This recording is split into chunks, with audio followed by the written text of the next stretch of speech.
Guy's dead in the Louvre, and then there's the girl from Interpol, and they're trying to make it seem like Tom Hanks killed them, and then they go to do a bank heist, and then they meet. So that's why they bring him on, because like this guy's covered in cuts that look like a pentagram, and it has a secret message or something like that. A monk, and he looks a bit like Austin Butler in the new Dune film. And he is there. He dies, and then I don't know how, and then they go back to Paris, and then they find Mary Magdalene under the ground. So then they find out that Jesus did fail, done. So Jesus, I win. Jesus got us whole, and so he's not God. This film could have been a PowerPoint. Yeah. This film, well. This film could have been a scrap piece of paper. A scrap piece of paper PowerPoint. Turned into two sides. Hi again, guys. Welcome back to the Sorry I Don't podcast, a podcast where we discuss ridiculous films. Maybe they're amazing, maybe they're not, but we'll find out together on the Sorry I Don't podcast. I am Swanee, and I am joined, as always, with Abby and Claude. Yay! And today we are discussing the Davinci Code. Yes, the Davinci Code. So, Davinci Code, film that came out in 2006, based on a book by Dan Brown, directed by Ron Howard, of all people. Now, Ron Howard has done, well, I'm now looking at the screenwriter, but we'll talk about him in a second. But Ron Howard, yeah, he's obviously been an actor, did loads of early kind of 70s sort of some early George Lucas films, American Graffiti. He's great. He also does the voice in Arrested Development, and then he went on to make the voice, like of the he's, guy who's he's like, the narrator. The narrator. Sorry, oh, the narrator. I thought you meant like he produced the voice, no, like no, the TV the voice series. in Arrested Development. He didn't have Arrested Development during the production of the voice. No. What else was it? So he directed he's got quite an eclectic list. He's done stuff like Willow, weirdly enough, Apollo 13, A Beautiful Mind, The Grinch, with Jim Carrey, Cinderella Man, The Davinci Code, and then the amazing film Frost Nixon, The Davinci Code sequels, the Solo Star Wars story. He's just kind of going all over the shop. I can't say that I've seen a single one of those films. Apart from The Grinch. The Grinch is the only one I've seen. I've not even seen that. Oh, I've seen Did all you say of them. Jim Carrey's in that? Yes. It'll be kept that way. You've not seen the Jim Carrey Grinch? No. Oh, It's not that good. Oh, it's amazing. His performance is worth seeing. Anyway, you don't like him. It's fine. But yeah, he's done quite a lot. He also, I think he won the Oscar for A Beautiful Mind. I thought you were going to say the Davinci No, Code. no. I was like, We'll get to sorry. this. He won, The Da Vinci Code is the kind of film that you can see failing upwards to an Oscar. Yes. But no, Ron Howard, director, won for Beautiful Mind. He got some stuff for Cinderella Man with Russell Crowe. Now, to look at the Da Vinci Code, we kind of have to look at who wrote it, because I think that gives you a bit more of an idea of where we're going to be going with this discussion. Written by a guy called Akiva Goldman, who his credits include Batman Forever, the really bad one with Jim Carrey, which is also kind of great. The really, really bad one, Batman and Robin. He also did the terrible Lost in Space. He also then wrote A Beautiful Mind, which won the Oscar. He did I, Robot, and then he did Da Vinci Code, I Am Legend. He did that. The Divergent series, Insurgent, and Transformers: The Last Night. Again, not a single one of those is in my repertoire. I'm going to be honest, I've seen iRobot more than once. Yeah, it's okay.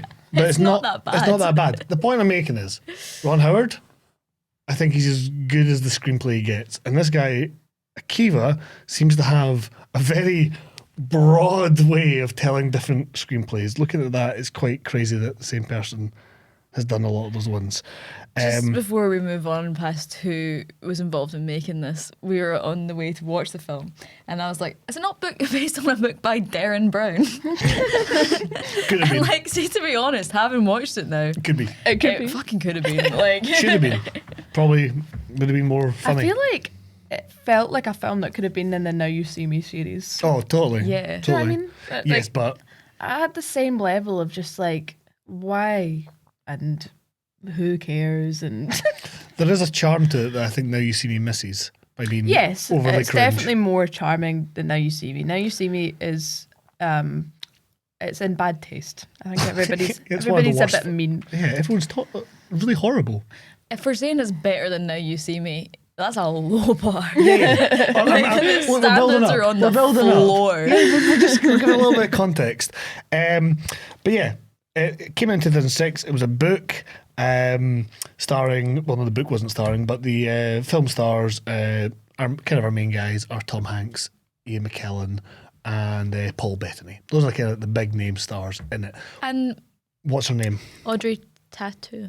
Yeah, Audrey Tautou or whatever. Tautou. Maybe. She French said name. incredibly confidently. Yes. I love her, by the way. She's yeah, great. yeah. I love Amelie, and also in French class they Oh made my this. God, she's an Amelie. She is Amelie. I just realised that. Okay, Yeah, cool. yeah. She's Amelie, and she's in this film that we watched in French class called, I don't know what the French is for it, but it translates to like He Loves Me Not. And it's just this really cool film. Well, it was cool when I was 14. I have no idea. Like Amelie. Where it shows you this thing of this like woman being like really depressed because the love of her life is like cheating on her, and it's like really sad, and she gets like a bit insane, and all this shit happens, and then like halfway through the film it rewinds and it shows you all from like more of like not her perspective but an outside perspective, and she doesn't even know the guy, and she's like stalking him, and she like almost kills him and all this. It's like mad, but it's cool. And she's good in that. Spoilers, man. What's the name of that film she just said? It's called He Loves Me Not. Oh, okay. I was going to just... I was listening. No, it wasn't saying you weren't. I just because I couldn't remember it. So I was like, oh, you're fine.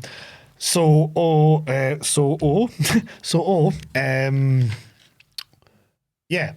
So this film, budget 125 million, which is a fucking insane number for the amount of room. We're just in rooms. Despite This film is a film of going to rooms slowly. this being our, I don't know, what film are we on now? How many 21st. films have we reviewed? This is our 21st. This is our 21st. I still have no idea what budgets mean. Like, that could be so much money. I mean, it's obviously a lot of money, but For like, context, that's roughly the same budget as the new Dune film. Oh my god. in 2006. Yeah. That's what I'm saying. Like, adjusted for inflation, they roughly cost the same. Roughly. People could jump down on that. What? Right? But Right? Doesn't show. no, it doesn't. Doesn't show. It's not even that. For context, Look, Pulp Fiction was made on 7 million. And that's 125. Pardon? What the fuck? What? I'm not going to argue that this film didn't look like it spent money. I'm going to Yeah. argue this film looked like it wasted money. Yes. Like, it's a lot of money to spend on a film that turned out pretty crap. Yes. But you can tell where it went. Like, you can Yes. see how the money was spent. Do you- I In just some agree with ways. it. No. In some ways. Do you? There's a wee conspiracy theory that we'll get into about where Was this it money all is went. filmed in the actual Louvre? Yeah. So Right. that's where a So lot here's of money. here it is. Why did we go to the actual Louvre? Why did we spend money going to the Louvre That's a when good we could have point. just built a set? Did we actually film in the Louvre? I think we did. I'm going to say that we did. Like, that's great. It's like a spectacle and everything, but for a film that's about a religious conspiracy theory, essentially, that's what you want to spend all your fucking cash on? Is filming in the Louvre? And it has nothing to do with the Louvre. Well, it does. We'll get to that. It kind of does. Because it's a triangle. Yes. That's it. Yes, that's kind of what my diagram goes towards. Let me just see. What's the triangle got to do with it? Because it's like the Oh, We'll fucking. get into it. YMCA. This film just needed to have a laugh. It took itself Yes, so I agree. seriously. Yeah. So I think a lot of it was actually okay. Yes, the Louvre gave permission, but it was a replica of the Mona Lisa that was used for the thing. Well, I should hope so. They were Can you filmed. imagine going all the way to Paris, queuing up to get into the Louvre and being like, sorry, no, the night, pal. Tom Hanks is They've got fucking strutting about, pontificating over the origins of Christ in a stupid blazer. Yeah, with a stupid haircut. No, so what's the word for it? Yes, mostly all the things when we're in a church, when we're filming in a church, generally they're being filmed in a church. If it ain't the church that it's meant to be, it's a church that's close enough. That's kind of idea. So I think the majority of the budget went on these fucking locations. The rights to use these artwork, I don't know how that works. Ian McKellen's salary, Tom Hanks' salary. Paul Bettany wasn't as big then, so he probably got fuck all, or like standard rates, or just above it. And of course, the main one, and Ron Howard. I mean, there's like 80 million gone already, so the rest of you's got to work it out. But there's still like another 100 million. Where's that Oh, going? I've done 80. Do you think that they filmed the whole thing like in chronological order, and that's why it cost so much? Because they were like, right, we're gonna start in Paris, and then we're gonna go over to fucking Scotland, and then we're gonna come back to Paris and start the whole thing again? That I can't or think of how you can spend that much money. I think it's gas. On anything. I think it's gas. The amount of time they were just running about, moving about. It was the gasoline, the petrol costs. They were just like, fuck it. Say, 125. Sorry, not 100 million, 125. And they just keep racking it up. But what are you going to say? For the first time on this podcast, I'm going to bring up The Room. Yes. This film felt like The Room. Yes. In the sense that everyone's always leaving or entering a Yes, room. you're so right. Like, folk are just always going from place to place. And sometimes you're like, what for? Why? Also, don't you think, in terms of all the main characters that we've kind of discussed so far, somehow Tom Hanks looks the most like Tommy Wiseau out of any of the other characters that we've totally seen does. in this film. Oh my god, Tom Hanks specifically. looks terrible in this film. Oh, it's the worst I've ever seen him. He looks like he looks younger now somehow than he did 20 years ago And he's in grey. the Davinci Code. How? Yeah. It's bizarre. Is Tom Hanks a good actor? Because honestly, I think I just always accepted that he was, because it's Yes. like, oh, it's Tom Hanks. The I same d- way I you would think, debate like, this as oh, well. it's Meryl Streep. But then I saw Elvis. That's probably the last thing I saw Tom Hanks in before I saw this. And now I'm like, have we all just like gaslit ourselves? He's into got a thinking great that voice. Oh, he's got so much yes. gravitas. He's got a great voice. He's a good personality, and also he has like he is a good actor. He has got some really no. I he's- do I'm like, just I having there's like like Tom five. There's like Hanks. five I like really Tom good Tom Hanks. Hanks films. There's like five really good ones, and then there's some that people love and I think are terrible, like Forrest Gump, which he won the Oscar for. Anyway, over Love Pulp Forrest Fiction. Gump. Over Pulp Fiction. Anyway, we'll that's neither here nor there. We should do Forrest Gump on this podcast one day. I No, will we shouldn't. scream. I will lose my fucking shit at that movie. Anyway, no. Yeah, I think the thing with Tom Hanks is he nailed like 5 really good performances, and then he's kind of just done whatever. And sometimes he'll bring in a good performance, sometimes it'll be fine. I like him. I find him quite charming. Yeah. You know, I feel like he could be shit and that would Although, be fine because I quite like him. See, I agree with Castaway? He's pretty good in you. Yeah, he's Castaway. great in that. See, I Have agree you with seen you. Castaway? But generally, Castaway's really good. though, when I see Tom Hanks in a film, I just go, okay, here we go again. Do you know what I mean? And I don't want that from my best he was actors. rotten in Elvis. He Yeah, was no. not good in that film. See, that's when he tries something different and it comes out like I've heard, Foghorn I've heard that Leghorn. Elvis was just a bit shocking. I'm Austin. I'm Austin. Austin Butler, I'm gonna, not in the way that I'm like, oh, he's really hot or anything, but it's a bit of a guilty pleasure for me in the sense that I just love, he just takes himself so seriously. He does. He's trying He's so doing the hard. most. I know. He's He trying is doing so the most. hard. Bless him. Like, have you seen, so recently he was on the Graham Norton show, and like it was like a star, so it was like Jodie Foster, Yeah, I saw this. like all this, and Lorraine Kelly. And like he was pretending that he knew who Lorraine Kelly was, like obviously to be polite, but like it came across so like, oh. And then I saw this like BuzzFeed article or something that was like, Austin Butler is such a gentleman, he even pretended to know who this random Scottish presenter was. And I was like, how dare you talk about Lorraine Kelly like that? Oh, that's so funny. But you Yeah, know, no, whenever we decided to do this film, I'd spoken to my mum and dad about it, and my mum was like, oh, it's gash. My dad was like, it is gash, but like great gash. My mum was like, nah, it's just straight see, gash. this is what I was saying. This is the divide. So I think the book is, so the book kind of came out and it was like one of those big hits. I was like, well, I was maybe, I think I was like 10 or 11 when it came out. So I remember my mum reading it and all her friends reading it and everyone talking about it. It really just seemed like, you know, for people that love crime fiction or crime thrillers or those sort of, you know, you can read them really quickly, but they're really fucking dense, big Like the plots. the books that they sell in W.H. Smith's. Yes, before very you get on the plotty airport. books, very plot-heavy books that Yes. are, like, yeah. They all have the exact same cover. Yeah. So that, And I they're all think, written by about 5 different authors. Dan Brown's one of them. so I think that was Darren kind of what Brown's that one of tapped them. into. Kind of like, you know, for like, it's the kind of book you get your mum for Mother's Day, right? That's what it is. Whereas the film I think is, weirdly enough, the kind of film you and your dad watch and go, that was actually all right, eh? And you just go on Wikipedia for 40 minutes afterwards. End up Darren- sticking a Crusaders documentary or some shit. Darren Brown's The Davinci Code is just Now You See Me. Yes, it is. Yes, mate. You're actually so right. To go back to that That's point. why I said that it feels like it would fit. Oh, God. But my mum said about the film, this is how she described it before I knew anything about it really, was that it's just a lot of folk running, folk pointing, and folk explaining the things that they're pointing at whilst they're running. And that was a good kind of summary My of one the film. counter to that, it's all about people walking.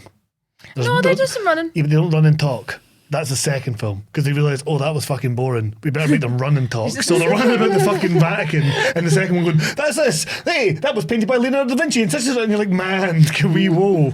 And it's still This shite. film was desperate, absolutely gagging for me to know how fucking smart it was. Yes.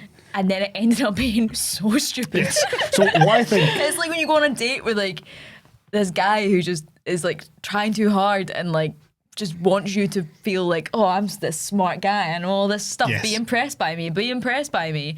And then at the end of the night, he's just like, anyway, night. That's how this film felt. Yeah. drops his Over- wallet, all his cards fall out. And he's like, oh, What was it sorry. you said that this, I can't remember which of you said this, but that it was just like Nat 5 history of the movie. Yeah, that Yeah, like yeah. I called Tom Hanks's character in I that wouldn't know 5 what history. I wouldn't know what Nat 5 history is. Being old, A man of distinction. a man of distinction.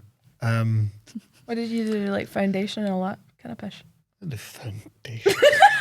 I did credit, standard grade, history.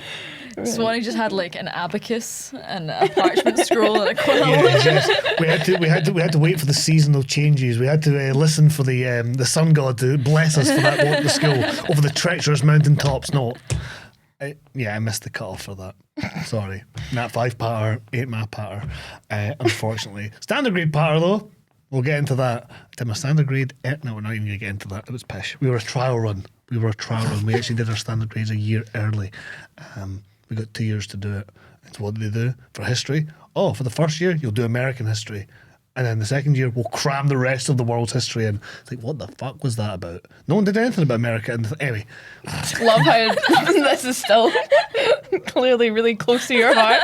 yeah. You're the ripe old age of There's 30. Listen, you brought it up. There's a reason they changed to Nat 5s. There's a reason, let's just say, there's a reason Nat 5 became the thing.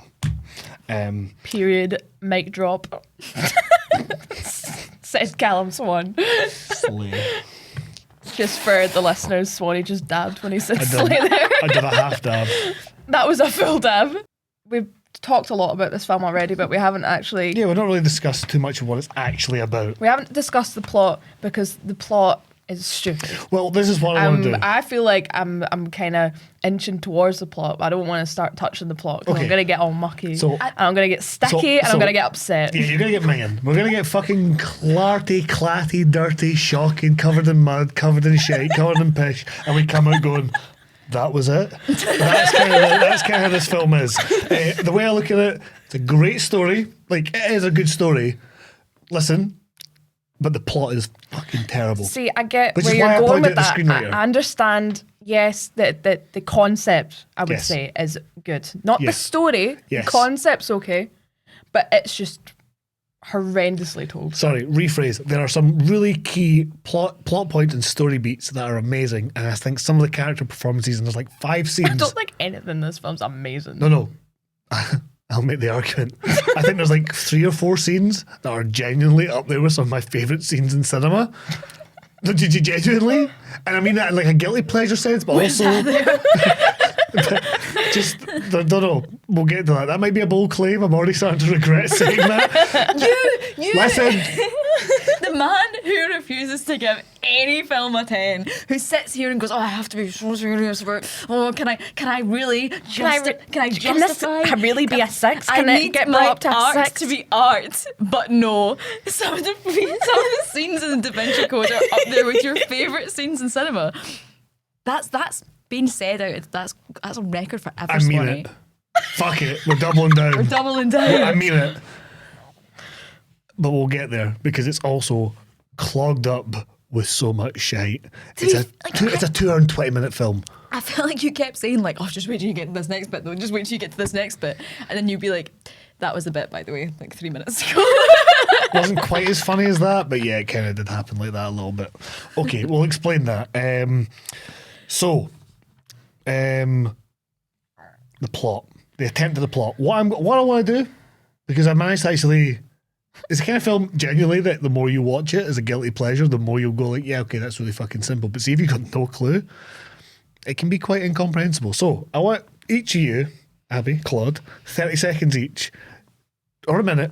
We're not really going to time it. You can time it if you want, Like Abby. that. You reach for her phone. Abby, you know what? I'll time it. Okay, I'll get a rough timer. A minute each. Try and succinctly tell me the plot from your point of view. So, before we jump in, I want to get your guys, I want you to do a minute little plot rundown for me. But we have this nice little 61% strength whiskey that I think it's a Ferguson whiskey after Abigail, not from Abigail. She didn't make it, but I think this should be a little cheers before we embark on this mad sort of plot. And here's an idea of me trying to remember the plot. I'm driving, I can't. Because you can. No, I'm not doing You it. don't need to. But Cheers. Cheers. You got crisp thumbs up for me. Oh, fuck. That does taste like 61%. I thought you were going to say that tastes as minging as you or something. No. Yum. So that'd be like a cask strength whiskey. It smells. Yes, Abby. The aroma. Does the Smells like aroma of the fear. whiskey not hit you right? Said the cunt.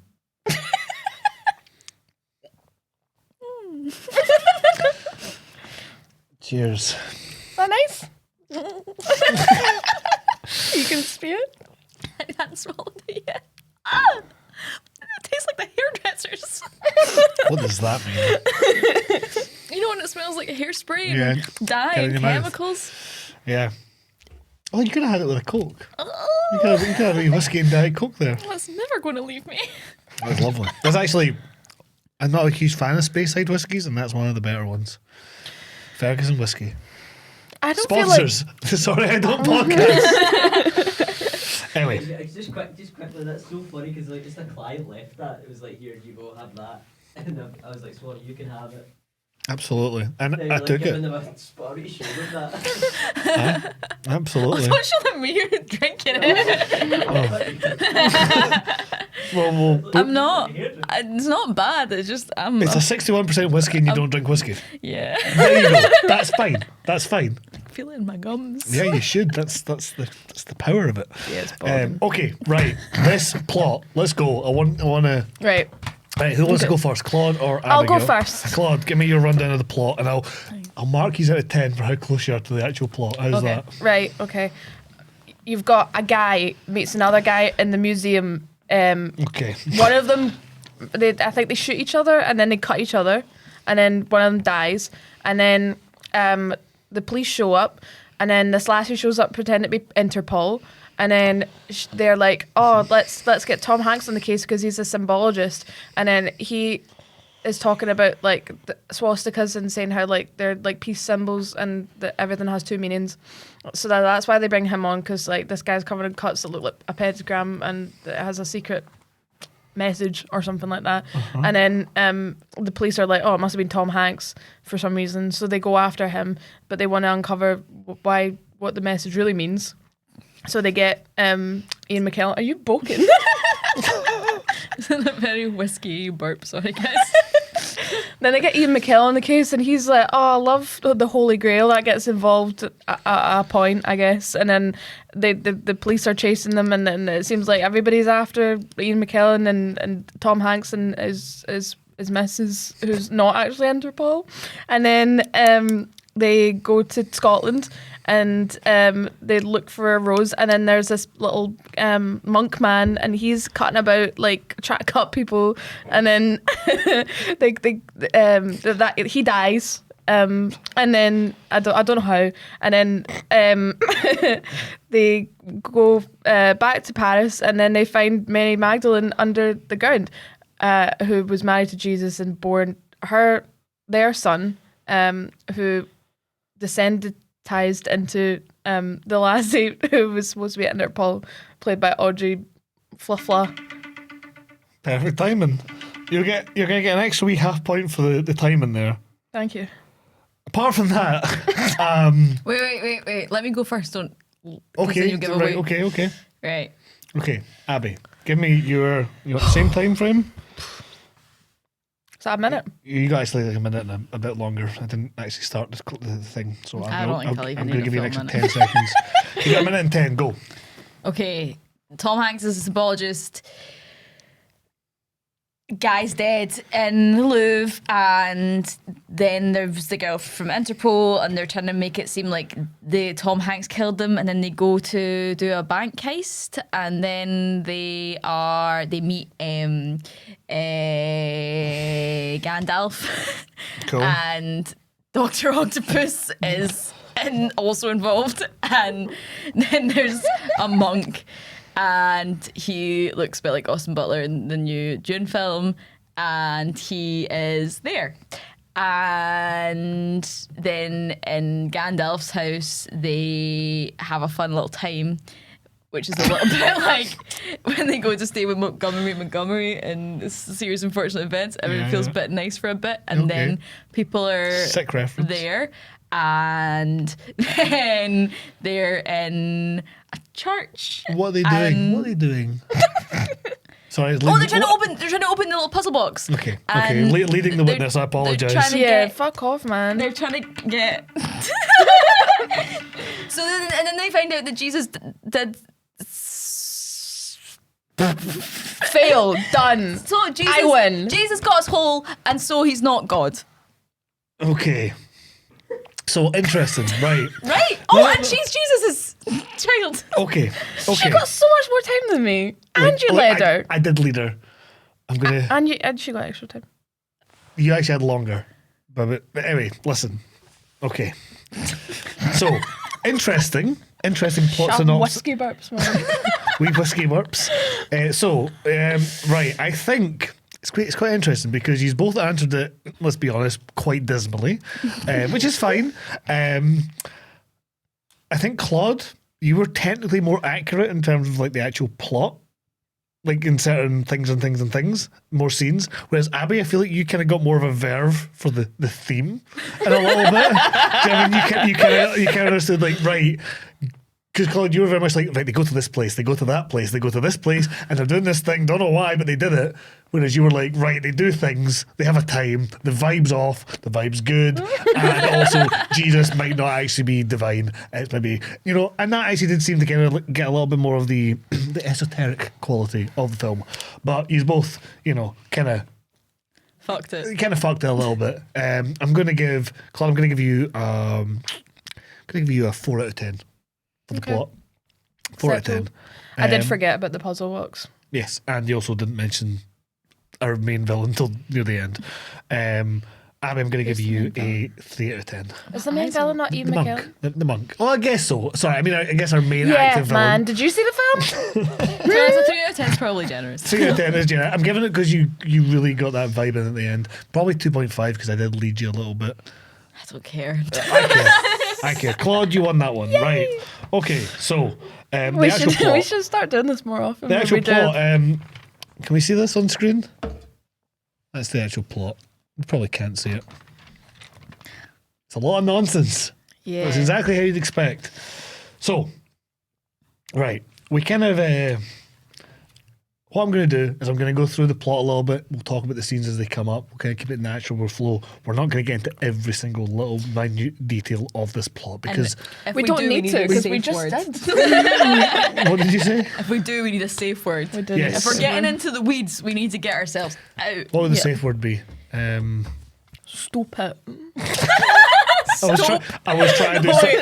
Police. I was really trying to do it, themed towards the film, like, Davinci or Davinky, but no, I just do the stop it, please. I feel like whatever Whatever comes know. out, We'll know. we'll know. And the listeners will know from the tone. Oh, they will. So, right.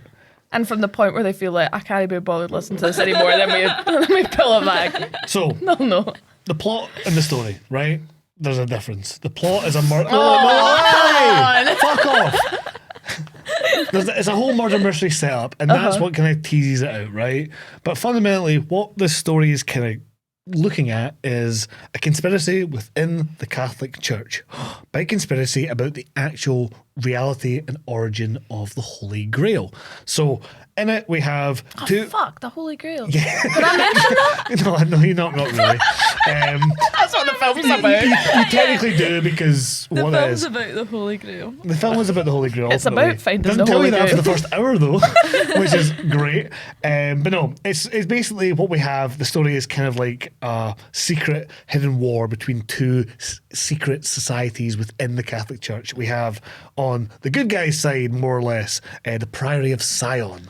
And they're more like kind of a liberal, sort of open-minded, sort of cult or part of the church, a lot more tied to the pagan roots. So they're a lot more cool with sex, the idea that Jesus had sex, and obviously the big one, the secret that Jesus actually had a son. Whereas on the opposite side, the villainous faction is Opus Dei. Again, also a real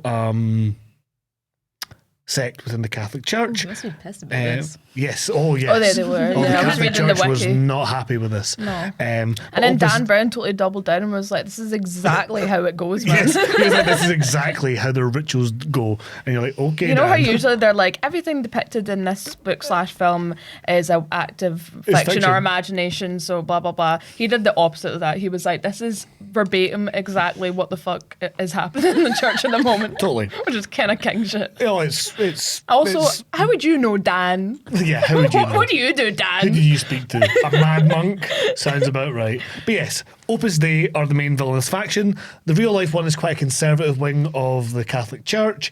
And basically, their role within this is to try and keep the secret of the Grail hidden and try and preserve the idea that Jesus was divine and not a man, and therefore protect the church. That's kind of the idea. And to this effect, we have some of our main characters coming in there. We have Bishop Anginarosa, who is played by Alfred Molina, a.k.a. Doc Ock in Spider-Man 2.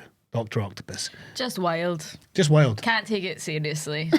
I can't watch this and think anything, because he's trying to have some authority, and every single time he stands up and he's like, right guys, I'm like, where's the other 6 of your arms? Like, what's going on?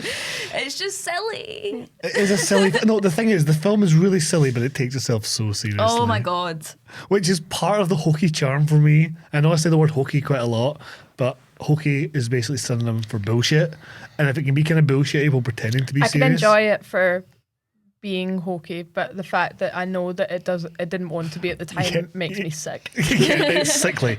But yes, so we have Alfred Molina with Opus Dei. He's the bishop. He's one of the ones that kind of sets a lot of this in motion. He is tied to our main antagonist, probably in terms of actually doing things. One of our main antagonists, the mad monk Silas, played by Paul Bettany, albino monk. He whips himself, punishes himself to feel the pain that Christ felt. And when we meet him, he is under the instruction of a mysterious man known as the Teacher, who is tied in to Opus Dei as well, which Escapes my notice completely. completely escaped Yeah, both. absolutely. Yes, so the Teacher I is just the thought one. he was a bit mad. Yes, he was, but he had a purpose. He thought himself an angel. The Teacher kept saying, "You're my angel, Silas." I got that he thought he had a purpose. I didn't realise that there was a teacher. I thought the teacher was God. In some ways, it was. So no. And the teacher basically instructs Silas, you need to take out the members of the Priory of Zion, the ones who are protecting the Grail, the ones who are hiding this secret. So by the time the film starts, he's already killed 4 of them. Yes, he's already killed 4 people by the time the film starts. You kind of have to pick that one up. But When does that get mentioned? somewhere, one scene, somewhere, mentions that other members have died. But basically, when we start the film, we see him taking out the soon-to-be-revealed Grand Master of the Priory of Zion, Jacques Saunier. And this is the first scene in the Louvre. It's kind of ridiculous. He gets shot, right? Mm-hmm. He gets shot, Yep. and then Silas leaves, and then by the time that Robert Langdon, Tom Hanks, a symbologist, which is a made-up profession. Did I not call that? Yes. And he's giving his lecture at the beginning, and he's like, symbols can mean more than one thing. What does everyone think this is? And they're like, oh, that's like, the McDonald's sign. Yeah. And then he's like, wrong. That's an M. It's a letter of the alphabet. Yeah, But he didn't know about that. And then he's going through this If you turn it ridiculous... upside down, it's the evil W. The where, It's just so stupid. And then I was just like, oh, come on, Robert Langdon, tell me about how the swastika, if you turn it the other way around, is a Buddhist symbol. And I was like, Peace I symbol. could feel it coming on. And he did that as like the mic drop at the end. And I was Yeah. like, boring, dull, common knowledge, Wah, moving wah. on. Not that common, because I think it's a Hindu symbol. Well, whatever. Anyway. As well, it does remind me because Cam made the same reference. I know that you probably won't get this, but because I don't know, I guess you guys aren't Nickelodeon kids, but it does remind me of the M for Minnie and W for Wumbo bit out of SpongeBob. Yes. Oh, fuck. Absolutely. And the funniest thing is, I remember getting very excited because I'd obviously heard, when I read a magazine about this or something about this when it was coming out, it was like, what's his name? Tom Hanks plays a made-up profession, symbologist. I was like, oh, okay, that's funny. But then when I looked up the actual Wikipedia, symbologist is actually highlighted in blue. I was like, is this actually maybe something? What's happening? No, it's You not. click on it, it just takes you to the idea of the concept of symbols. She's like, yeah, symbols Like mean semantics. things. Yeah. And you're like, great. So, It's the fact as well that the guy that's been murdered, Sonia, Sonia, he's like been stretched out in like position to look like well, let me, go for like it. the Vitruvian Man. Yeah. And we are talking about a murder that has taken place in the Louvre Museum, Mm-hmm. the Museum of Art, like the internationally renowned place that is like full of fucking artsy people and art historians, and they need symbologist Robert Langdon to walk in and go, There's been a murder. this guy's been arranged to look like one of Davinci's most famous works, the Vitruvian Man. And I'm like, you're telling me that in the same place that houses the Mona Lisa, you needed this guy to come So- in and tell you he's been You needed arranged to like one of the most... fly over this American guy because this is in the Louvre, So obviously, let me and, jump in. and Tom Hanks is clearly American. So the idea that this guy should sit at home, he's on speed dial. They phone him up at 3 o'clock in the morning. They're like, next plane over to Paris right now. So- We've got a case for you, my man. So- and then he goes over and he's like, yep, that does look like a painting. I know he's been set up for the murder and that's why he's been flown over. But the point is, in his mind, he still walks in being like, So, right, yes. Basically, he's already in Paris. The whole idea is he's already in Paris for this stupid lecture. Yeah, He's not in Paris. okay. Not from my. Not from your point of view, that's fine.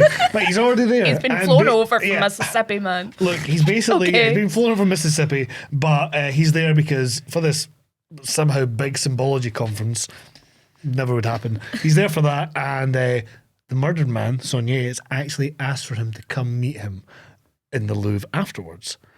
He then gets killed in the interim, and our main police detective, played by... Oh, that's really bad. The guy from Leon the Professional. Great actor. Detective Fash is his name, which is a weird name. Oh, yeah. It's not spelled that. It's not spelled Fash as in fascist. It's spelled differently, so I guess that's fine. But he's basically been tipped off that Robert Langdon, Tom Hanks, might actually be the killer. So this is one of the reasons why he brings him in. or to look into him as a person of interest. So he gets to the Louvre, right? Now, the thing you pointed out there makes more sense. He got put into the position of the Vitruvian Man. No. This man who got shot Put himself in that position. He also stripped himself naked, carved a symbol of a pentagram into his chest. He then wrote a note in invisible ink on the stones beside him using a very complex Fibonacci sequence, but he put it in the slightly wrong order. So, he does all this after being shot. Legitimately. Just Like phone someone. Oh my god! Do you know like when you're trying to like run a bath and then it ends up taking you ages because you're like, oh no, actually I need to go and put this bubble bath in, and then you go through it, and then you're oh no, actually I was going to bring my book in the bath, and then you're I was going to put a candle on, and you keep getting in and out of the bath constantly. This is this guy lying down to die. He's like, oh, and the Right, I'm ready now. Look, he does all this in about I guess if he's been shot in the stomach, he's got a long time to do it, but he still does it through pain within, I would say, at least 20 minutes. This guy's also just the most. Yeah. Because half when an Audrey's hour. tattoo comes in, and then they're like, do you remember your granddad having any like secret meetings at his house? And then she has a flashback to like 8 guys like in robes over candlelight like chanting, and it's like, Yeah, so actually. is that what that was? But no, the point is, like, he's been positioned like this, and it's so complex and overwrought, and he's clearly done it really quickly. I couldn't do that in like a fucking week if you gave me the money to do it. And he does it after being shot in the chest or the stomach. I love One how of the they're two. like, oh, this film's so clever. Like you were saying, like it's got a bit of a Sherlock vibe. Like, oh, I'm cleverer than thou. I've got this kind of like very kind of philosophical, weird. Like, actually, if this means this, and all that kind of thing, and then. It's actually a recurring theme in this film where they'll overcomplicate and over-explain something fucking really stupid, and then they'll do things like this where a man's got shot in the stomach and has managed to do all this shit, and they don't explain how that happened. No. They'll explain how other shit happened that doesn't matter. They'll be Yeah. like, oh, this is how we actually got into the building, and it turns out they just went in the back door. Yeah. They do a lot of back door, going into the back door, leaving the back door, and everyone's like, oh shit, there's a back door. It's like, oh, man, it's like fucking hell. Back door, the film. There's a whole sequence, because we're talking about it now, Yeah. where like they they get a plane into, is it London. Paris or it's London, right? So they get a plane into London later on in this film of Ian McKellen, right? And the police are there to arrest them at this point because they're still being like chased by the Parisian police, right? Yeah, So they've Interpol. tipped the British police off who are going to arrest them upon arrival, right? And then they're like, okay, they're coming out the plane, and Ian McKellen kind of puts on this, oh, I'm just an old man act type of thing, and then they're like, oh, just let him go. There's nobody here. They check the plane and they're like, it's clear. Yeah, his companions are gone, right? And then they're like, oh wait, but look how they did it. And then they do a flashback, and then they just like They jump out the plane. They and just- get in they that just car leave that's the already plane and parked get in a there. car. It's like as the plane turns, they're like running off it, but it's like stylistically does not fit with the Yeah, rest yeah, of the it's film. like It's Ocean's a drama. 11. It's like, yeah. I was gonna say it's like a drama reconstruction and like a really low budget like true crime thing where they're like, and this is how that probably happened, and it's just like these people like really lamely running off a plane or But they like just- in punked when they're like, Oh, this it's is so they what's going chose on to behind the explain scenes. that. They chose to explain how they managed to get like off the plane without the police noticing, but they didn't explain how this man got shot in the stomach and managed to like write all these Set up a messages complex treasure hunt of clues. Instead of just saying, within 15 minutes. yeah, right? Insane. Hello? Also, What I the can't- fuck is going on? I kind of hope there's an extended cut that shows that in painstaking detail, then we see why it was cut. Because it's like, Because he's grim. it's just a fully guy naked. on the floor like stabbing himself in Like, his fully going stomach. for it. Like he's fully, like, like trembling and everything, like really method it, and they're like, this is fucking disturbing. We can't do this. Cut it out. It's like learning that Braveheart ended with it actually showed you him getting disemboweled. That was how they shot it. They showed you all his guts getting pulled out, they showed his cock getting ripped off. They did everything, and then they went, bit much for my emotional sad film. This is meant to be a sad scene, not a I want to end my life scene. So maybe that's why it was cut, but hilarious to think about. The implied narrative is amazing. So obviously we then have a lot of bullshit within the actual church itself. What I've done as well is I've also made a list of like the main locations that we go to and also the kind of the paintings or works of art that we discuss. So the Vitruvian Man, don't really know what we get from that. Cool, he looks like the Vitruvian Man. But why? Because it's Davinci. Yes, okay, And cool. that's It's the to draw us to Da Da Vinci Vinci, Code. which then draws us to the Mona Lisa, which is then to kind of be like, things aren't what they seem. So we needed, so he had to get into the possession of the Vitruvian Man to link to Da Vinci and the Mona Lisa in the the Louvre. because they would, because this fucking genius symbologist would not have guessed it in any other way other than him putting himself. Also, why? Like, can you imagine like dying and then being like, right now I'll just spread my legs and getting like a starfish shape? Like that's awful. Like, oh. Yeah. So It's not how folk die, man. so basically, See if this guy had spent those 15 minutes just applying a bit of pressure to his stomach instead of fucking about, he'd probably have just lived to be like, hey, Tom Hanks, by the way, I'm a Grand Master of the Priory of Sion, and they're coming after Jesus' son or Jesus' kid. You'd stop that cunt. He's a bald. No, he's not bald. He's an albino monk. He's not hard to find. Carry miss him, man. Get the police. We'll do that. Do you know what I mean? Instead of going, you know what? I am dead, and I will go out in the most avant-garde, fucking, honestly, kingly way possible. Let's get out the Louvre. Yeah, let's get out of the Louvre. So from the Louvre, we get the Vitruvian Man, the Mona Lisa, and the Fibonacci sequence, right? Fibonacci sequence is a sequence of numbers, and she points out, oh, the numbers are in the wrong order. Oh, and then that somehow makes them go. She is Audrey. Yeah, so I should say Audrey Tattoo? Tattoo. Audrey. Sophie. And she reveals that she is actually working for the police. She is actually, that's not bullshit. She actually works for the police. As a cryptologist, sure. Sure. Another maybe made up profession. Correct me if I'm wrong. Sounds made up. She is actually the granddaughter of the murdered man, and that's why she's there. She also was like, oh, by the way, Tom Hanks, let's go get lost in the Louvre for a bit. We spend I'm going to spend a little bit longer in the Louvre just because the film decides that they also need to just spend a bit longer in the Louvre. They spent all their budget on the Louvre. We need to stay in the Louvre. They get lost in the Louvre. The police detective is like, oh, wait now, they were just in the Louvre. Where are they? Are they still in the Louvre? Oh, and he starts storming about. And then the next time we see him, he's like standing, looking at a picture, reading a brochure about the paintings, while his entire unit has set up like fucking tracking, tracking system, like they're tracking Robert Langdon, like they put a pin on him or something. And it's like, he's in the Louvre! You're here! How did you have enough time to actually set up all this? And why are you still standing there instead of going, let's go find them. Oh, he's over there. He's like reading things about the Mona Lisa. Yeah, because she pulls him into the Louvre. The Louvre in the Louvre.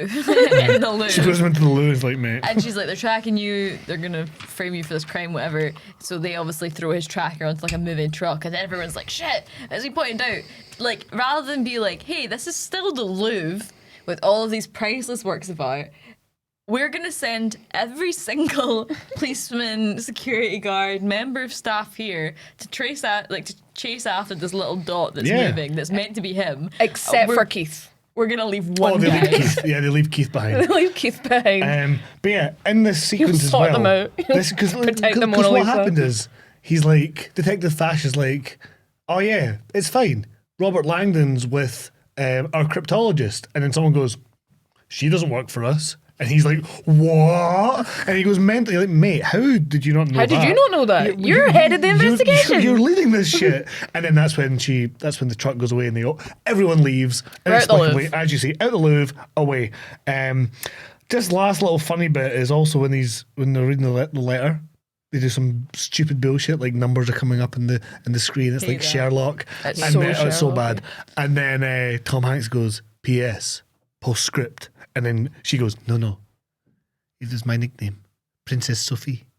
And it's like, shut up. No, it wasn't. He was saying P.S. He was like, P.S. Go there. Like, what the fuck is going on? Also, Fash is called the Bull because apparently he just keeps going the wrong way. What a great trait. Oh, he keeps going the wrong way. He's a policeman, but no, wait, get this, right? So he's a policeman, a French policeman, but he's really determined.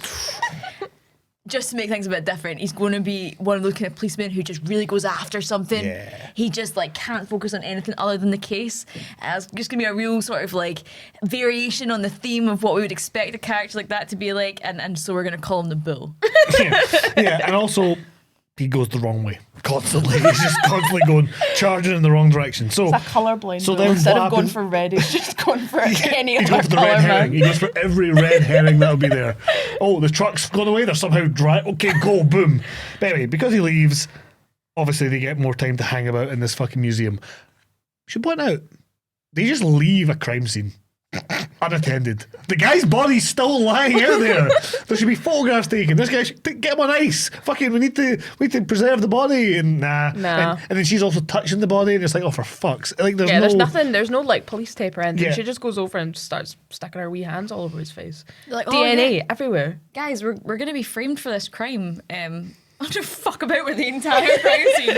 I'm gonna touch everything. I'm gonna touch Yeah. the body. Like, guys. Yeah, it's ridiculous. And then, of course, we need to spend about an hour, 15 minutes inside the Louvre with Tom Hanks basically just walking around and going, whoa, while looking at Davinci's paintings and then mansplaining the Mona Lisa to me. And, like, he's right. And I did point this out at the time. I was like, that's actually an accurate artistic reading of the Mona Lisa. Don't know why it's in the film, but he's right. They're like, oh, there's a religious conspiracy and Jesus might have They're a not even saying that child. yet. Not even saying that yet. Fuck, well, they're like, we're trying What are you talking about exactly? They're trying to be set up for a crime and they've got like half of the Parisian police force looking for them, and Tom Hanks is like, can't come to Paris and not see the Mona Lisa. What else were here? What else were here, eh? So he does. Anyway, they eventually decide, you know what, maybe we should actually leave because Keith has actually been told, by the way, they might still be there. Surprise, surprise. So they run. The character's name's not actually Keith. We've just dubbed him. See, I actually believed it was. I could have believed that. So, how do they escape from the Louvre? The back door. Cool. They go out the back door. Yeah, and they basically work out that that Fibonacci code, that code that he left, was actually details to his bank. Somehow, that's actually a code for his safety deposit box. Saunier, the murdered man. So that's when they head to the bank. And that's obviously, as you say, where we get the whole, hey, did you notice your grandfather, attending secret cult meetings when he were younger? And she's like, actually, fuck yeah, I did. Now you mention it. He was in a secret society with the unknown from the Willy Wonka experience, apparently, to make this topical and date this to fuck. And we just cover a lot of bullshit. I mean, that's when we start talking about the schism in the church. This is when we start talking about the holy wars, conspiracies. And we actually do, and this is the thing I do quite like with this film. That's clearly where some of the budget went now I think about it. They actually do flashbacks to the Crusades and the reenactments, and you actually get guys in armour cutting about. That is actually exactly where so much of the fucking budget has gone. Because think about I it. don't remember that. I was gonna say Right? that was Who gives a fuck? Agreed. They're obviously making this grander. I do not know what you're talking about. I can't remember that So at all. when No, he's in no, the, no. I don't. I also don't need to know. But Well, what I'm I'm gonna- saying is how ineffective it was. Because Yeah, the I point don't is care or when remember. they're talking, they obviously realise this script and this book is a lot of just talking To think nonsense. that So they do flashbacks and show you the time period that he's referring to. So this film is a film that we have decided in our own free time to review on a podcast that we Yep. do in our own free time, Yep. right? So we've made an effort to watch this and experience it and try and like understand as much of it as possible so that we can discuss it, right? Speak for yourself. And About 5 minutes and I was like, fuck this. and these people have spent like I don't know how much they spent on these flashback scenes. Obviously, nobody knows. Millions. Probably millions. Not easily. And I don't even remember them. And Yeah. that would not even pay for my wages for the rest of my life. Yeah. Like, Nuts, right? Some books should just be books. Yes. I do. it's Words the musical. Yes, it is Words the Musical. I do appreciate the idea of going, hey, let's actually just show that sequence. But you know what they should do?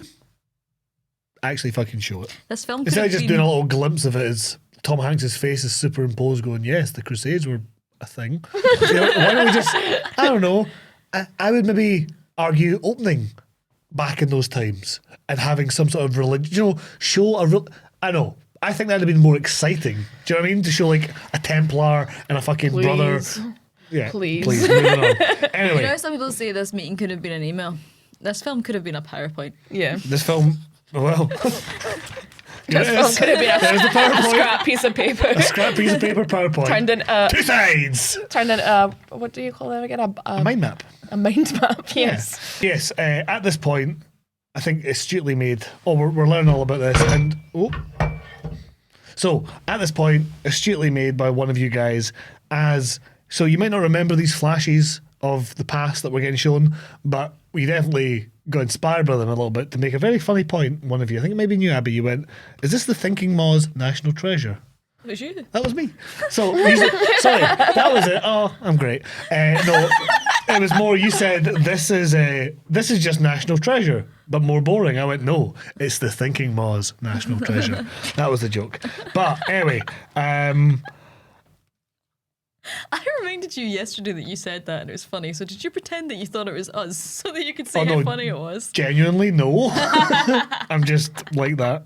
That'll be the whiskey, won't it? It'll be That'll be the Ferguson in That'll be you. the Ferguson in me. Enjoy that. So, basically, they end up going to the bank and they open up the bank using this code that they've left behind and they get the cryptex. So that's another little thing. Cryptex is basically just a little box that has like a 5-letter code. Inside there's a bit of parchment, but it's also surrounded by a bottle of vinegar. And if you force it or enter the wrong code too many times or whatever, it will burst the vinegar and destroy the secret within. It's like an old Davinci sort of thing as well. Cool. Amazing. We spend a lot of time just looking at this cool looking box and not much. But the bank manager, who you pointed out, Abby, he's a weird guy. He then comes up to them and goes, "I know who you are. I know what's going on. I will save you from the police." Yeah. Oh, there's also been a police chase by this point, and it was pish. So he then takes him in a truck. They go driving, and then this is where we see Robert Langdon freaking out about being in a tight area. Hilariously, he's got claustrophobia. So he's got claustrophobia, and then she's like, "Oh my god, do you know what's going to help you? This is what my mum used to do when I was a child." And then just like grabs onto his head this relative stranger who's freaking out about being in an enclosed space, and she just grabs his face and squeezes it and goes, "My entire family died in a car crash." Yeah. Whilst they're in a moving vehicle. Moving vehicle with a man they don't know getting chased through Paris after just having survived an intense She chase. is the epitome of that meme that's like POV, I'm your trip sitter. Yes, absolutely. I know. Also, I've got another list of other things that she says. I've never seen much good from looking at the past. What does that mean? What does that mean? What are you talking She's about? like, "I don't like the past." I don't like the past. It's sad. I feel like I've heard this in films before. It's just like films that focus at like, I don't know if it's specifically this point, but I think it is. It sounds familiar somehow that people will just be like, "Yeah, I don't like the past. I don't like history." And you're like, "What do you mean? What do you mean you don't like history?" I don't like things. Like you can find the subject not interesting, but you can't just be like, "I don't Like history. There's not even the past." Are like, "Yeah, yesterday, fuck that shit. yeah, fuck that. I'm Now, over it. Forward, over It's it. today." I only move forward. I am energy moving towards an end point, and I will move. Stupid. And it's clearly meant to be like, oh, she has this dark past because They waited too long to pull it out to the Yes. point where I stopped caring. Yeah. I and- lost interest. Yes. But yeah, no, she's just filled with these weird little moments, and obviously the revelation at the end that she is actually the living descendant of Christ is very, very funny because this scene, as I pointed out to you, her doing this weird shit to his head while he's claustrophobic cures his claustrophobia because Well, she it has wasn't the trauma dump. Like, clearly not. Is that canon? Is that like yes, or is Pretty it just much, yeah. perceived? Pretty much. I'm pretty sure it's more expanded upon in the book, and it's like one of those theories that Do more with that. right. Like if you're gonna lean into this whole like, oh, she's a descendant of Christ thing, do more of that.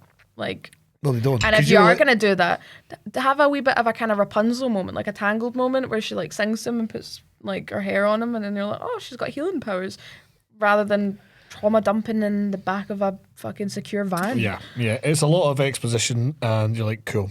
As you said at this point, Abby, what the fuck is this pantomime?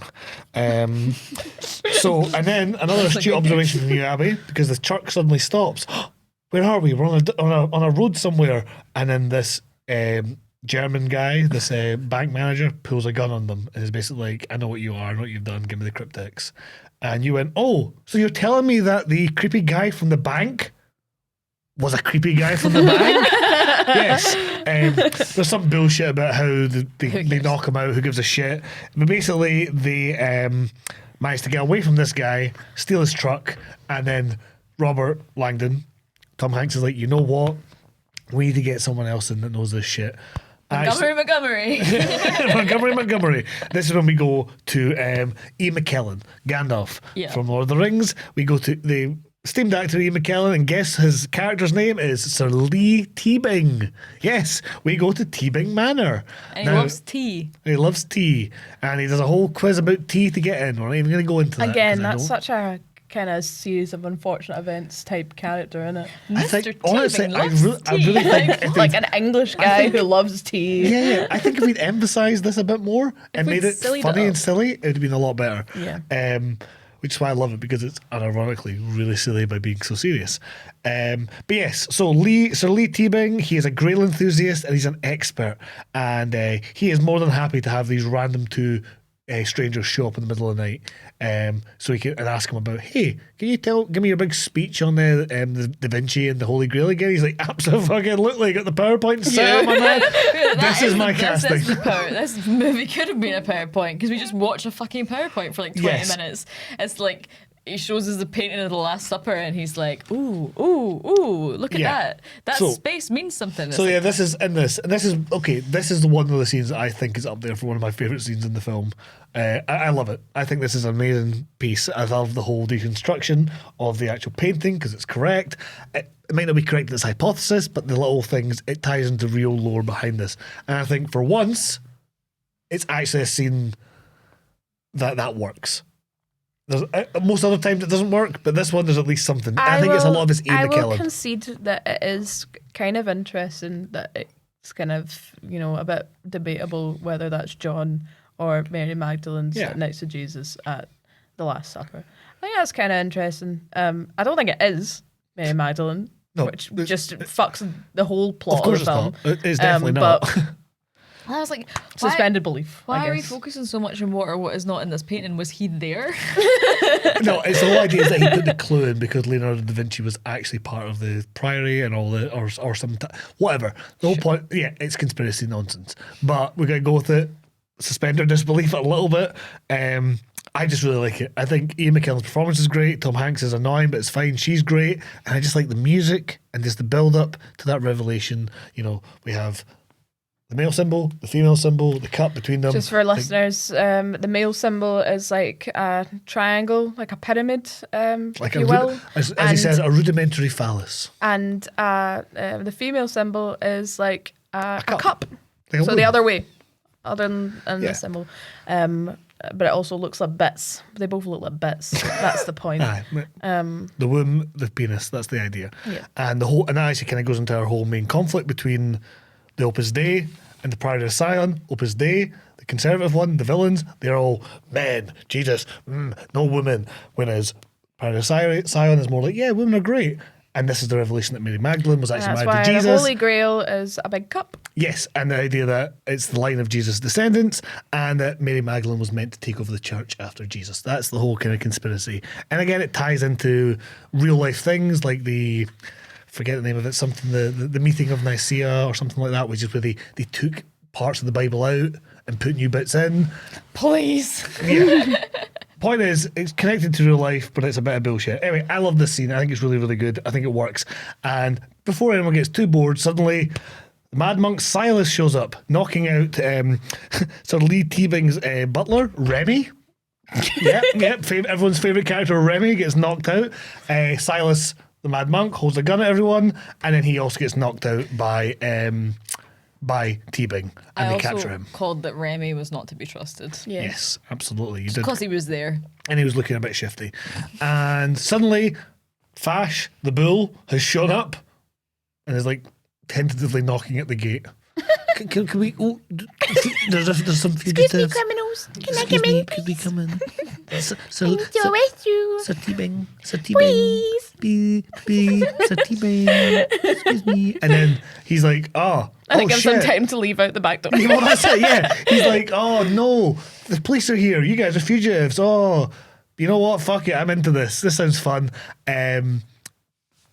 let's go to the back door. I got a plane in the back. So they just Brilliant. jump. No, they don't even jump. They drive to the other side, and then they get in the plane, and then they fly off. As they're flying off, this is when Ian McKellen gets told, "Oh, by the way, Sophie's grandfather was the man murdered, was the Grand Master of the Priory of Sion. I bet he was on the top of your list as a Grail conspiracy theorist.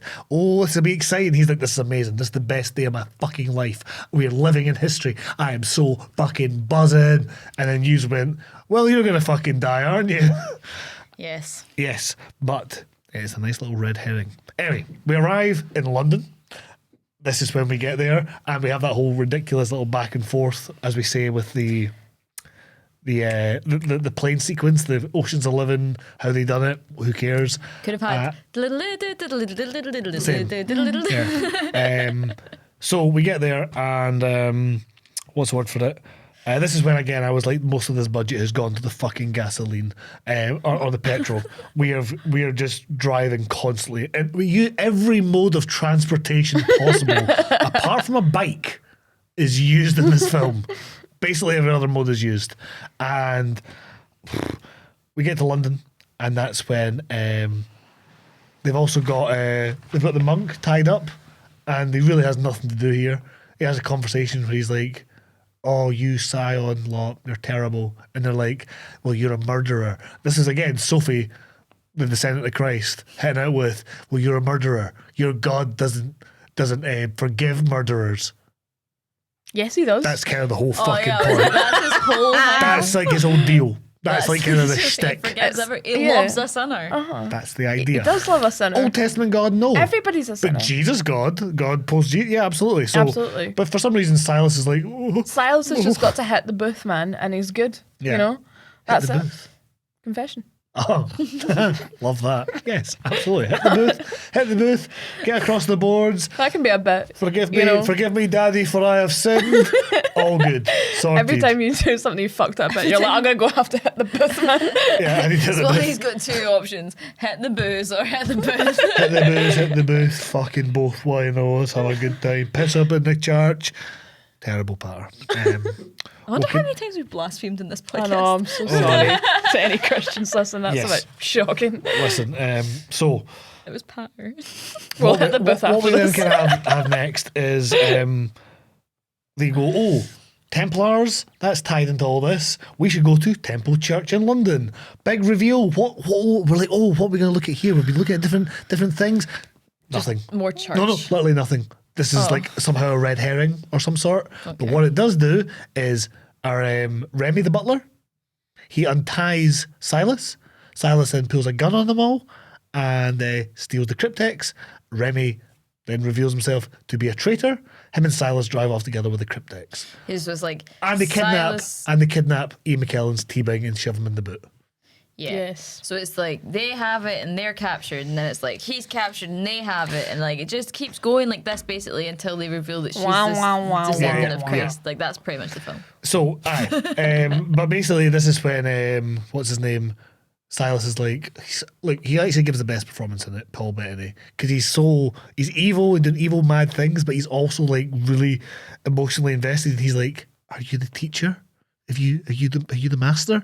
And then this fucking cunt was like, "Yeah, man." "Yeah, I'm the teacher. Sure, buddy. Yeah. Did you learn good? Yeah, because I'm the teacher and I teach good." They drive away.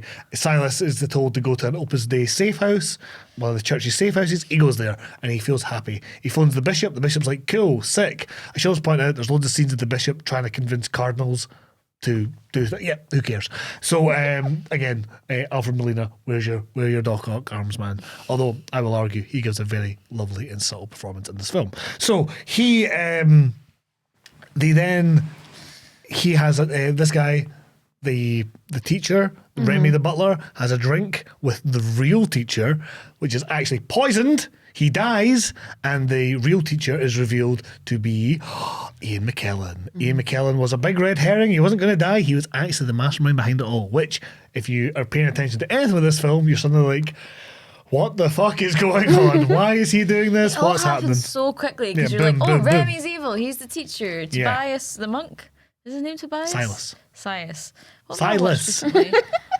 I don't know. It's like fucking Joey learning French. Literally cannot bring myself to care. Like, so the monk is like evil, and then it's like, oh, Remy was the guy behind it, and then Remy's choking to death, and it's like, oh, it's teabing. This And, film just is Pass the Parcel, the movie. It's past the parcel of the movie. pass the it's- parcel with prayer. You know, Yes. it's like, oh, you need to open this to find out this, and then this will reveal another box you've got to open. You've got to go and Yeah, go it's open that, treasure but then hunt it's the movie. also like, this is the bad guy who will reveal this next bad guy who will reveal this next. It's Pass the Parcel, the movie. Give me the photo frame at the end. So You photo know. frames. I'll give you them. 3 scenes that I think are great. They're coming up. No, 3 scenes. We eventually they realize that somehow that Sir Isaac Newton was one of the first grandmasters of the or a grandmaster of the Priory of Zion. So clearly, don't know. Why? Do you know what's ludicrous? Do you know what's ludicrous? I'm gonna give the TLDR here, right? So basically, this little box that they've been holding the entire time, they're trying to work out the code for it. What could be the code? Because you can't break it because the vinegar will like get rid of it. Turns out at the end, the code is apple, right? Yes. And I thought, okay, like Garden of Eden and apple. No, it's because Sir Isaac Newton figured out gravity. We're talking about religion. Why are we not talking about the Garden of Eden? So, no, you're What's right. happening? I think in the book it draws a parallel with both, but the whole point is But not in the film, which is what we're talking about. Agreed. What has Isaac Newton got to do with anything? Because he was. Just another Let me person. explain it. Let me explain it. I don't actually want to know. I just want to make 10 funny seconds. guesses. 10 seconds. Isaac Newton was Grandmaster, and the whole idea is when the apple fell on his head and the idea of gravity came to him, this was like the first main challenge to the Christian orthodox view of how the world exists. When he had that happen, it was some of this idea that we're actually more in a real world than we are in a spiritual world, again tying into this idea with Christ being a man and having children as opposed to being this divine God. That's basically it. Wait, so Christians don't believe in gravity? The older church did. This was seen as like kind of like a big thing. How can? Why do they have to be in opposition with each other? Why do they have to be like either there's a god or they're like what? Because the idea is like, it breaks the idea that the church has that God, like Jesus was a living God, whereas other people were like, no, he became a God after he died. It's a whole schism that goes back thousands of years.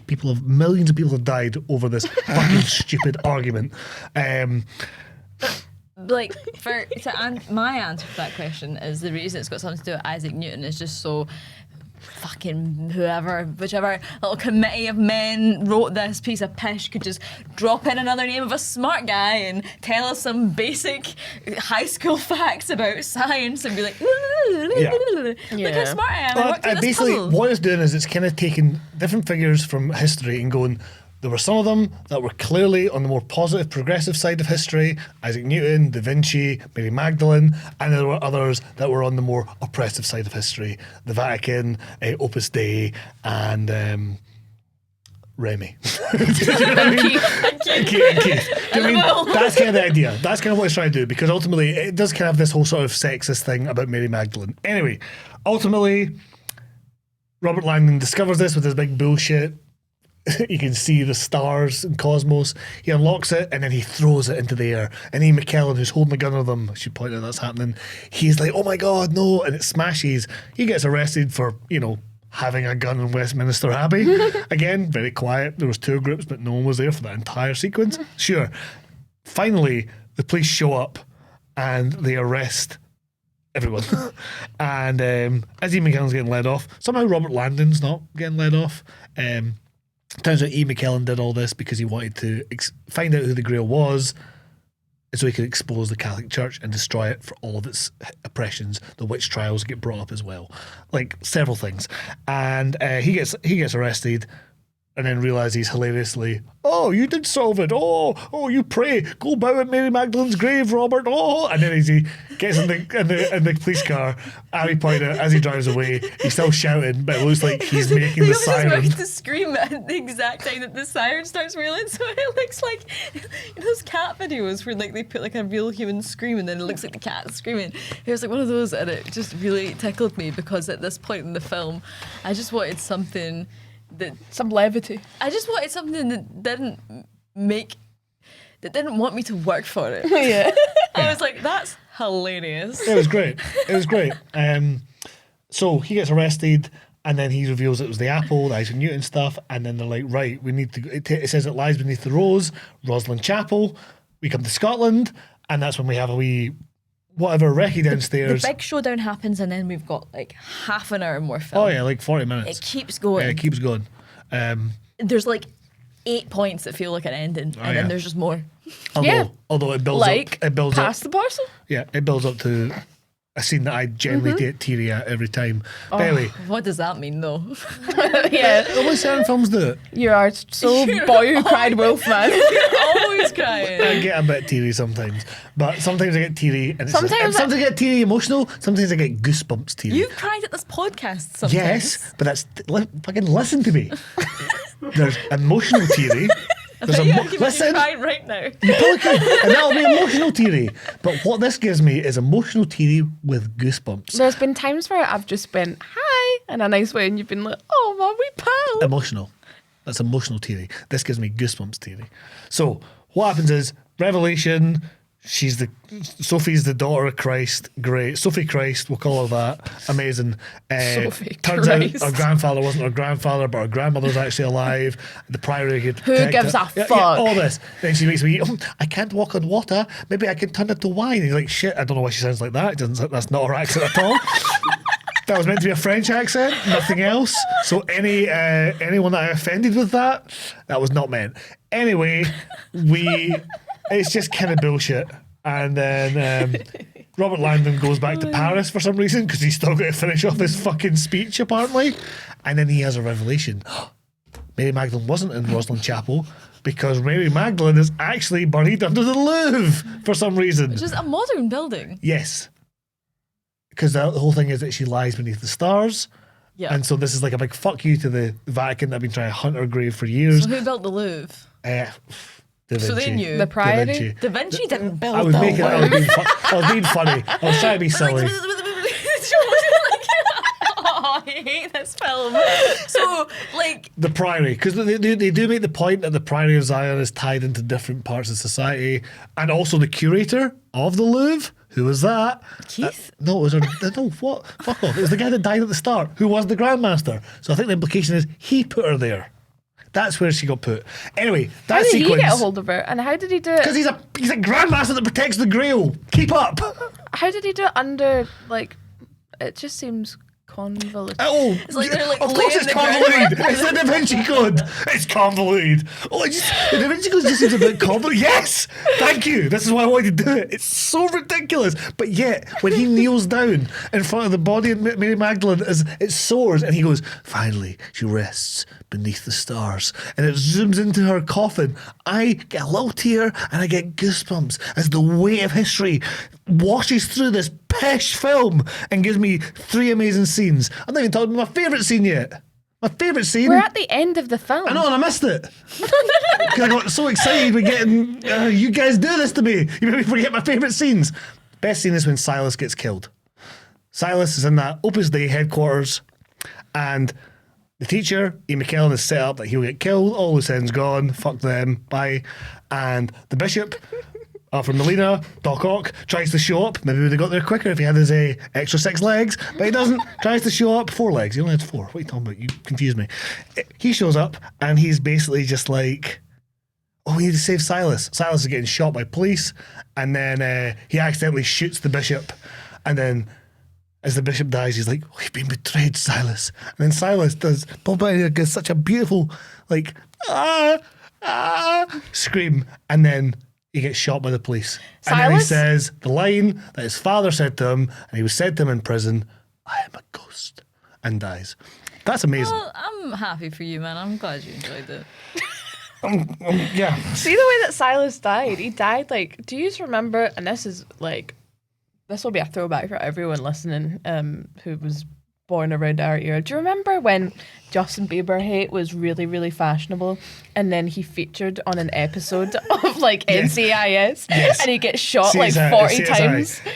Yes, yeah. Like That is how Silas that dies is in this exactly. film. That's why I love it, because it's not this big grand. It's just this. Yeah, Shitty wee shot. Love it, and then he does the whole I'm a ghost. Yeah. I don't know. But do you remember that? Do you remember when every fucking GIF would just be Justin Bieber getting Justin Bieber shot to getting death? gunned down. If you've not seen this, Abby, I'll show you later. It's fucking Excited. hilarious. I'm more excited to watch that than I am about having seen this film. That's fair enough. So we're at But the end yeah. of the film. That's it. We're at the end of this very overly long film. I genuinely feel there's a brilliant hour, 20-minute film in here.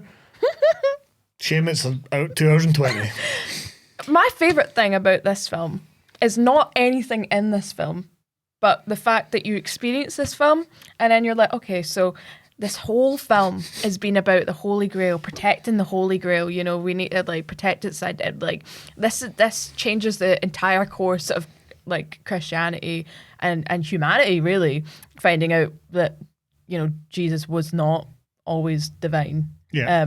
It answers that question. And he had children, that he wasn't this devout. Like, He was incredible. mortal. Wow. He was mortal and he had sex. That's the main Yes, thing. uh-huh. The idea of Right? because hugely life-changing, history-changing stuff, we right? have a living Earth Christ. shattered. We have a a healing living Christ. Yes, we've got Sophie Christ here, and you're like, wow, okay, so what does she do next? Yeah, because you literally turned to me and you went, "Oh right, so this was a setup for the next. So she's going to be the main character within the next No. one." And I was like, "No." No, the next one's about the Illuminati. I listened to you, I was like, so what What happens? the fuck? What's the point in that film? I was like, what happens with them then? And you're like, oh, they write letters to each other sometimes. And I'm like, and she does Maybe. what? She might show up. I don't know. I'm not big into my the Dan last Brown lore. descendant of Christ is just never mentioned again. It's Look- just treated like Ethan Hawke's fucking lover from 3 films ago. What the fuck are we doing? But also, it's What like is this I agree. film? All these- Sorry, I don't. Sorry, I fucking don't, man. Absolutely. all these That's religious why I wanted to bring it to you guys. all these religious fanatics who have formed groups that have gone back for centuries, that have dedicated their lives to the crusade of keeping this a secret or bringing it into the open, the lives that have been lost, the level, the production, Yeah. the money that's money, been the spent, gas. everything, and then The it's patience tested. oh my god, they find the Grail, they find out it's her, they find out she's the chosen one or whatever the fuck, and then it's and then she just does nothing with it. So So it all was for nothing. So Yeah. 2 people now know the secret of the universe, and that's it. They're just going to keep that to themselves. the only argument I'd make against that is she's given agency to do what she wants, and if she doesn't want to do anything, great. But we Fair don't enough. see But that's that. a boring is that a fucking film? story. Why is that a film? Or I do don't know it what better. you're supposed to Or do that. Have a monologue where she's like, I feel the weight of so much responsibility from Christ. But I would just want to be me. I just want to do this. That'd be lame, but it'd be a hell of a lot more exciting than her just going, I can't actually walk in water. Bye. It's the ending of I'll the write Da Vinci you. Code I'll is write you, babe. I'll text you. Okay, bye. Look, don't get me wrong. Listen, I'm away on my year abroad. She may show up in later books. I'm not an I love the Da Vinci Code. I do not. No, sorry. I love knowing about the Da Vinci Code and all of its lore. I know fuck all else really about the rest of them. I know a bit about the second one, a little bit about the third, and then there's someone that's set in Antarctica. This film ends the same way that Hannah Montana ends. She's like, oh, I know that I am a superstar, but I just want to live like a normal girl. She's got the best of both worlds. and that's it. And, that's the then the film. next one's about the Illuminati and fuck Ewan that. McGregor. And the and roundabout. He's a pilot, apparently. incredible. Great. Don't give a fuck. Bad film. Ratings. I came into this, I think, with a lot more of a positive mindset, but now having discussed it in great detail, I hate this film. This film's fucking ridiculous. I do want to watch it again though, Oh, yeah, definitely. because I think that I just spent so much time We can fast forward trying it. to understand. Yeah, I want to watch it on ×2 speed. Apart from the 4 scenes that I really like. Yeah, they can go in 0.5. This film was just aha, constantly. And then every time there was don't put them at 0.5. They'll be really slowed down then. yeah, your favourite ones. Do you want me to have them? That'd be a laugh. Anyway, sorry, didn't mean to interrupt So, you. This film, was just oh, this is the evil villain. This is the next box, right? And then as soon as I was trying to figure out why they even bothered, they would go do another aha, and I just figured out the last one. I was like, no, I've got to figure out another one, and it was so frustrating. And there were so many characters in it, and so many points that don't make sense. I'm really pissed off as well about this whole Isaac Newton thing. Like, it was right there. The fucking Garden of Eden was right fucking there, man. Like, really? That's what we were going with? Yeah, but it's not meant to be sinful. It's not meant to be sin. The apple in the Garden of Eden is the original sin. It's not meant to be about sin. It's meant to be about enlightenment, which is what Isaac Newton brought in for the modern age. Anyway. Sure. Yeah, but it's I just... know. So what do you give it? What do I give it? Oh, fucking, I don't know. I do want to watch it again. It's great. It does intrigue me. Right? To an extent, but in a kind of like a B movie would. Yes, it's the most expensive B movie I've ever seen in my fucking life. That is how I would describe it, and therefore, for enjoyment purposes, I'd probably give it like a 4. That's reasonable. Yeah, Abby? I didn't like it, and it was a film that looked like it's like it legitimized itself. It's like, oh, there's a film and it's got actors in it who are good actors, and clearly some money was spent and we're in some really beautiful locations. So how do you feel it compares to like National Treasure and like stuff that's all about treasure hunting, discovering the truth stuff? So like every single film this reminded me of, I was like, I would rather be watching that film. Fair. I just hate films that just want me to think that they're really smart. Yeah. So for that reason, I give it a 2. Things that would have improved its score. The whole film is just in T. Bing's house, and it's just a silly old man telling us like funny things and being whimsical. If the password to the cipher actually was just Jesus, that would have brought it up for me 5 points. It's such a funny bit when they're all going like, "Oh, is it cross?" You're like, "Is it fucking cross?" What do we discuss? Bible, Jesus. Oh God! Oh God, that was what we came up with. Or God, oh. God, oh. What else would have been funny? Don't know. Christ. Christ. Miriam. Ma Mary. No, this doesn't fit. Yeah. So, okay. For me, this film is a big bit. It's hot shit. This is a bad film, but there is something very eminently enjoyable about watching it in terms of just like, this is... You hear about the Davinci Code, it's one of those names, and you watch it like, this is what we're... like. Why are we doing it like this? All right, okay, because you've got some really good characters. I think Alfred Molina's really great, and I think but Silas is the best character, and T-Bing as well. These are good characters. And such a fucking bad film. Like, it's so bloated and too explainy, and as you said, it's the epitome of tell me, don't show me. Do you know what I mean? And even when it tries to show you, you forget what it's showing you because it's so much for the telling, and Tom Hanks is inexplicable, and Audrey as Sophie is fine, like she's okay. Fash is so no there, like I barely even mentioned him. Like, and he's a good actor as well, I forget the guy's name. But that sequence in T-Bing's manor is genuinely great. I think that's, for me, it's pure cinema. That is so fun and ridiculous, and it shouldn't be as good as it is. Aside from that, Silas's character stuff, his scene where he's whipping himself and shit, that's dark and edgy, and then you combine that with his death sequence with Alfred Molina. Love that. Really, really good. Oh yeah, also, did you know Detective Fash is connected to Opus Dei as well? Oh. Who gives a shit? Sure. And he was dying for us to know. The film just kept telling us. Yeah, who gives a shit? And then they told us so much that we didn't even talk about it once. That sequence, the sequence in the church with Ian McKellen and the cryptics getting thrown, love how stupid that is, and it makes me feel warm inside. And then the last sequence with the revelation that Mary Magdalene's under the stars genuinely is so cinematically brilliant to me that I just feel, as I say, the weight of history. What a great moment. But it is bullshit, but I do have a guilty pleasure for it. So technically the film is probably a 5 out of 10. Let's be fucking real with that. But for me, I'm going to give it a 6 because I really love those moments. They come in for me. So see, I wasn't going to give it a fucking 10. There's no way this was getting close to a fucking 7. Rogue. Who's our rogue? So the Rogues Gallery is a segment that we do in every podcast where we talk about who, out of all of the character cast that we've got in the film, is kind of... So our rogues are the most out of place. Yeah, most out of place, and they kind of So like... they don't necessarily have to be villains, just someone that you're kind of like, I what want are to know more you about doing them. here? What's your story? They've got a bit of an implied narrative going on. For me, for that, it's got to be the guy who dies in the Louvre at the beginning. What's his name? Oh, The Jackson, grandmaster. yeah. Yeah. Sonia. Yeah, like Sonia. literally having like, oh yeah, I'm with a Christian sect, but we're gonna have pagan ritual And sex stuff. here's my point. Is, Oh, aye, mind that. Aye. Mind the flashback where she's looking through the window of her granddad's cottage and he's just getting like railed by someone. Well, he's Yeah. railing someone. Well, Oh. not Opus Dei. Well, the Prior of Sion as the unknown from the Willy Wonka experience. I'm like, fuck yeah, man.